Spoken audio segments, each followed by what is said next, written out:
Sevgili izleyiciler, tatil sezonu yaklaşıyor. Tatilini Türkiye'de geçirmek isteyen gurbetçilerimiz şimdiden hazırlıklarına başladı. Avrupa ülkelerinden yola çıkacak olan vatandaşlarımızın özellikle dikkat etmesi gereken hususlardan bir tanesi de karayolu üzerinden geçecekleri ülkelerde ödenmesi gereken yol vinyetleri.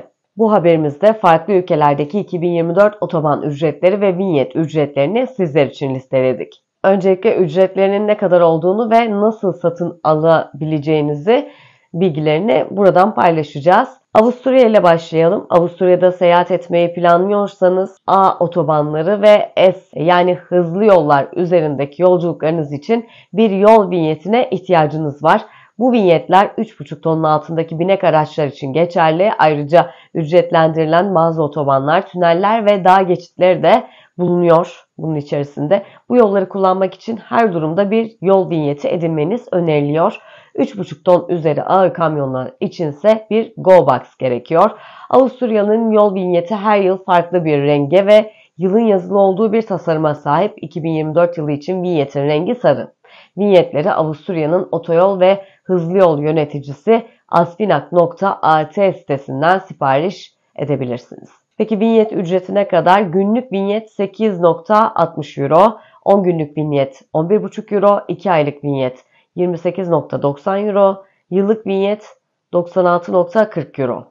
E-vinyet araç plakanıza bağlı ancak bir günlük veya 10 günlük vinyetler dışındaki diğer vinyetler çevrimçi siparişten 18 gün sonra aktif hale geliyor. Normal ve dijital yol vinyetlerinin fiyatları da geçerlilik süresiyle aynı. Bulgaristan'ı söyleyelim. Bulgaristan'da yol vergisi olarak bir dijital vinyet gerekli. Bu vinyet Bulgar hükümetinin web sitesinden veya sınır geçişlerindeki terminallerden alınabiliyor.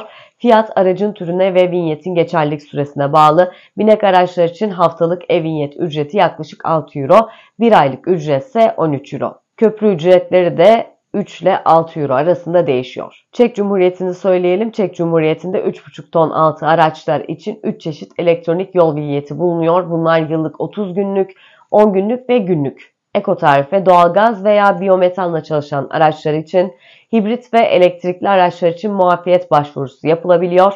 Motosikletlerde vinyet gerekmiyor. Çekya vinyeti resmi siteden satın alınabiliyor. Sitede Türkçe dil desteği de bulunuyor.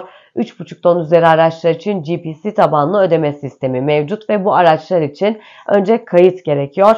Yanlış veya eski vinyet kullanımı 820 euroya kadar ceza getirebilir size. Dikkatli olmak gerekiyor. Vinyet ücretleri nasıl? Onu söyleyelim. Yıllık vinyet 2300 çek korunası, aylık vinyet 430 çek korunası, 10 günlük vinyet 270 çek korunası, günlük vinyette 200 çek korunası. Hırvatistan'la devam edelim. Hırvatistan vinyet kullanmayan ülkeler arasında. Hırvatistan otoyollarını kullanmak istiyorsanız ödemenizi otoyollardaki gişelere nakit olarak yapabilirsiniz. İsviçre elektronik yol vinyetini yani e-vinyeti 40 İsviçre frangı yani 41 euro karşılığında hükümetin internet sitesinden önceden satın alabilirsiniz. Ayrıca İsviçre sınırında ya da yerel benzin istasyonları ve postanelerde fiziksel bir vinyet satın almak da mümkün. İsviçre'de diğer ülkelerde olduğu gibi haftalık, aylık veya günlük vinyetler bulunmuyor. İsviçre vinyeti yıllık olarak alınıyor ve o takvim yılı içerisinde geçerli. Örneğin bu yıl vinyet alanların vinyetleri 2024 yılı boyunca geçerli olacak. En güzel İsviçre'deki sistem gibi gözüküyor. İtalya ile devam edelim. Özellikle Sıla yolunun belirli bir bölümünü karayolundan, geri kalan kısmını ise deniz yolundan gidecek gurbetçilerin sıklıkla geçtiği ülkelerden biri İtalya. İtalya'nın birçok otobanında ücret ödemeniz gerekiyor. Ücretler aracınızın kategorisine ve kat ettiğiniz kilometre sayısına bağlı olarak hesaplanıyor. Ödemeleri otoban gişelerinde rozet, kredi kartı veya nakitle gerçekleştirebilirsiniz. İtalya'daki otoban ücretlerini autostrade.it sitesi veya bu rota planlayıcı aracılığıyla önceden hesaplayabilirsiniz. Macaristan'da 3,5 tonun altındaki araçların otoban kullanımı için e-vinyetler gerekiyor. Vinyet Macar hükümetinin web sitesinden veya yerel satış noktalarından satın alınabiliyor. Ücret vinyetin türü ve geçerlilik süresine göre değişiyor. Sitede işlemlerinizi tamamlamak için İngilizce, Almanca ve Macarca dil seçeneklerini kullanabilirsiniz. Şimdilik Türkçe desteği bulunmuyor fakat işlem adımları oldukça basit. Önce aracınızın tipini seçip ardından gün sayısına kadar hangi vinyeti alacağınızı tercih etmeniz gerekiyor. Sonrasında da kişisel bilgilerinizi girip kaydınızı tamamlayabilirsiniz. Ödemenizi gerçekleştirirsiniz. Vinyet ücretleri günlük 5150 forint, 10 günlük 6400 forint, aylık vinyet de 10.360 forinte denk geliyor. Makedonya ile devam edelim. Vinyet kullanmayan ülkeler arasında Makedonya, otoban ücretleri de yine otoban üzerindeki gişelerde tahsil edilebiliyor. Otoban ücretleri nasıl?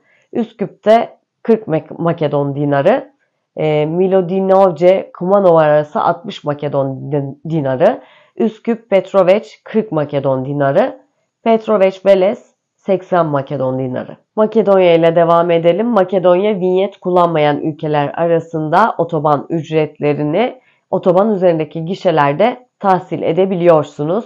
Otoban ücretleri de 30 Makedon dinarı ile 100 Makedon dinarı arasında değişim gösteriyor. Romanya'da geçiş ücretlerini elektronik bir sistem olan Rovinite üzerinden ödemek zorundasınız.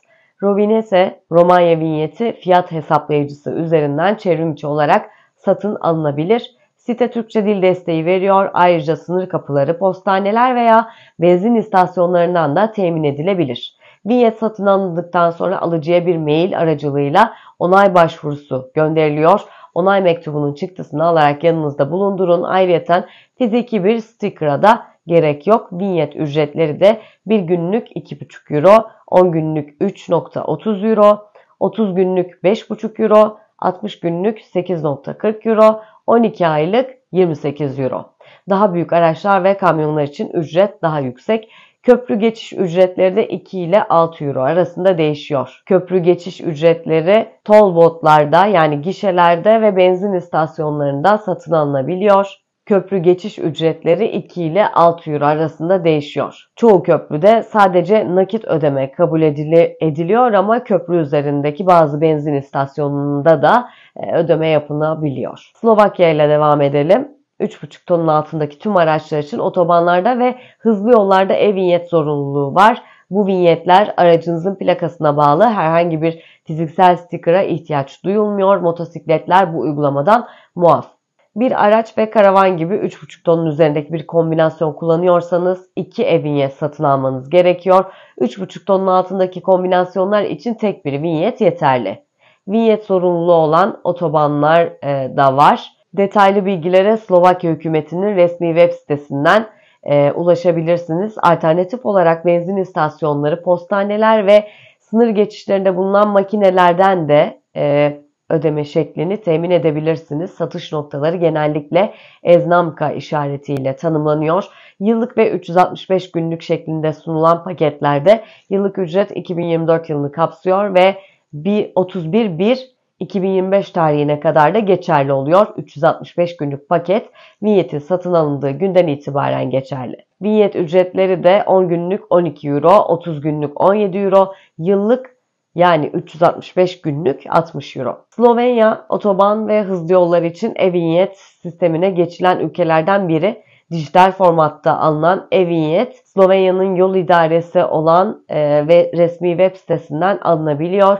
Sitede Türkçe dil desteği bulunmuyor. Bunun dışında otoban gişeleri, benzin istasyonları, süpermarketler ve kiosklar aracılığıyla da satın alabilirsiniz. Slovenya'dan Avusturya'ya geçişte kullanılan Karavanken tüneli vinyet sistemine dahil değil. Tünel girişindeki gişelerde geçiş başına motosikletler için 4,22 euro, otomobiller için 8,20 euro ücret alınıyor. Ödeme nakit veya banka kartıyla yapılabiliyor. Son olarak Yunanistan. Yunanistan'da vinyet yok. Bunun yerine otoban üzerinde otoban parası tahsil gişeleri bulunuyor. Buradan otoyol ücretinizi ödeyebilirsiniz. Binek araçlar için otoyol geçiş ücretleri kullanılan bölümün uzunluğuna bağlı olarak da değişiyor. Sıla yoluna çıkanlar için önemli detaylar bunlar. Bu haberde de sizlere bunun bilgisini paylaşmış olduk. Yorumlarınızı videonun altına yazarak bizlere iletebilirsiniz.